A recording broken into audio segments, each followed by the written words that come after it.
dalam pembahasan nasab ini,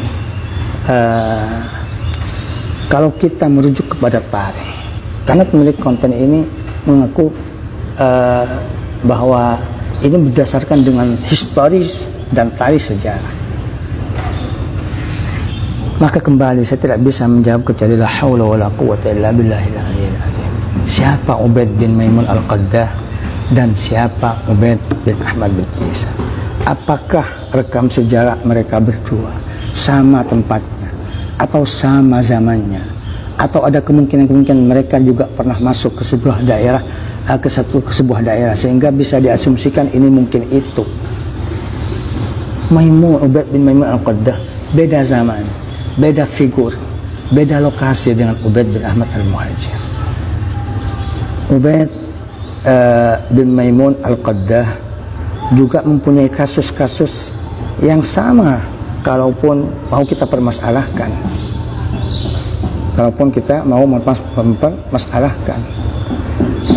kenapa? Karena Ubaid bin Maimun ini juga khilaf ulama siapa nama sebenarnya. Ini yang pertama. Jadi ada yang menyatakan Abdullah, ada yang menyatakan Ubaidillah, ada yang menyatakan namanya Sa'id bukan Ubaid. Nah, kasus seperti ini dijadikan kasus ketika mereka berbicara Ubaid dan Abdullah ibn Ahmad, namanya beda-beda dan sebagainya. Kenapa ini tidak diterapkan juga dalam Ubaid bin Maimun Al-Qaddah? Batalkan Ubaid bin Maimun Al-Qaddah hanya karena perbedaan namanya. Maka ini lebih banyak rujukannya bahwa Ubaid bin Maimun Al-Qaddah belum tentu namanya Ubaid bin Maimun Al-Qaddah. Ada yang menyatakan Abdullah bin Maimun Al-Qaddah, bahkan ada yang menyatakan Sa'id ibn Husain. Nama aslinya adalah Sa'id. Beliau hidup bukan di Yaman, beliau hidup di Jazair, benua Afrika. Namanya Sa'id, tapi setelah pindah ke Syam, ayahnya merubah Ubaid dan mengaku nasab kepada nasab Ashraf Ali bin Abi Thalib.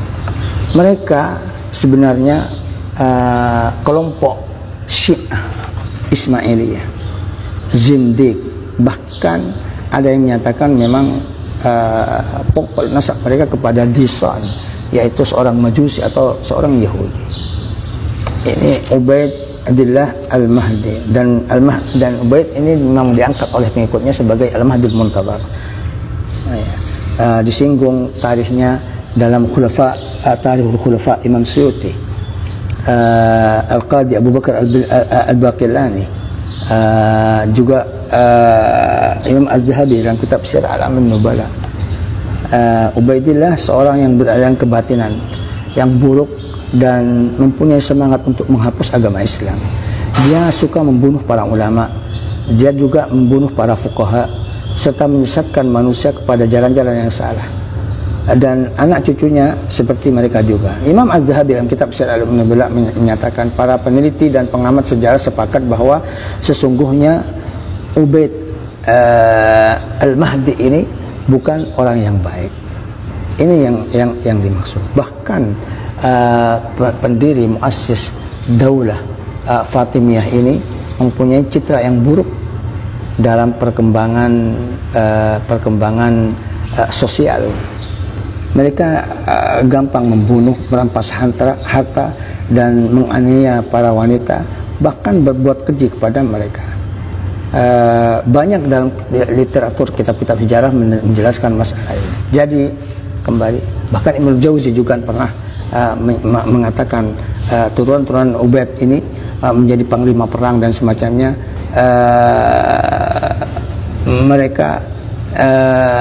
Mereka semena-mena melakukan kezaliman kepada masyarakat. Alhasil, kalau hanya asumsi seperti ini bahwa ternyata Ubaid dalam nasab Ba'alawi adalah Ubaid bin Maimun, ini sebuah kecerobohan, bahkan mohon maaf, sebuah kejorokan yang dibungkus dengan keilmian, dan sangat disesali. Ada banyak yang mendukung tanpa mengurus atau meneliti kembali apakah benar seperti ini. Ini yang perlu kita koreksi bersama. Kemudian saya ingin tekankan lagi bahwa konten yang saya buat ini bukan dalam rangka mendebat, Ini apa yang saya tahu. Anda setuju, marhaban ahlan wa sahlan. Anda tidak setuju, terserah. Tapi bagaimanapun juga ada garis besar yang perlu kita perhatikan bersama. Pembahasan nasab ini sudah tidak sehat. Pembahasan nasab sejak kemunculannya sudah tidak sehat. Tidak mungkin pembahasan ilmiah ini seperti pemilihan umum. Siapa yang lebih banyak pendukungnya ini yang benar. Belum tentu seperti itu. Para ulama sudah menyatakan dalam nadhoman dan semacamnya dan seterusnya. Tidak mungkin perdebatan seperti ini ditarik kepada mimbar-mimbar pidato, menyebut nama orang dengan jelas dan diejek-ejek. Ini bukan pembahasan ilmiah, ini fanatisme belaka. Ini fanatisme. Tidak mungkin, makanya saya ingin memberikan nasihat kepada diri saya sendiri, juga kepada siapapun yang mendengar konten ini. Jangan pernah terpengaruh dengan banyaknya dukungan. Masalah ilmiah ini bukan seperti pemilihan umum. Para ulama sudah menyatakan, la tazhad fil haqqi liqillatis salikin, wa la taghtar bil batil likasratil halikin. Jangan pernah kamu tidak mau kepada kebenaran karena sedikit pendukungnya. Dan jangan tertipu dengan kebatilan karena banyak orang-orang yang mendukung, yang celaka karena mendukung kebatilan. Dalam sebuah nadhaman yang kita masyhur sering kita dengar, alaika bitariqil haqq wa la tastawhish qillatis salikin wa iyyaka wa tariqal batil wa la taghtar bi kasratil halikin. Tetapi jalan-jalan kebenaran, dan jangan pernah kamu kebingungan karena tidak ada orang yang memasuki jalan kebenaran.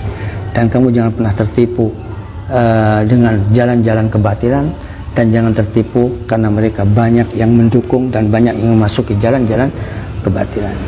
Ini sekedar nasihat dari Al-Faqir Imam Maksus pada siapapun yang mendengar. Jadi saya garis besar, saya ulang lagi garis besar konten saya.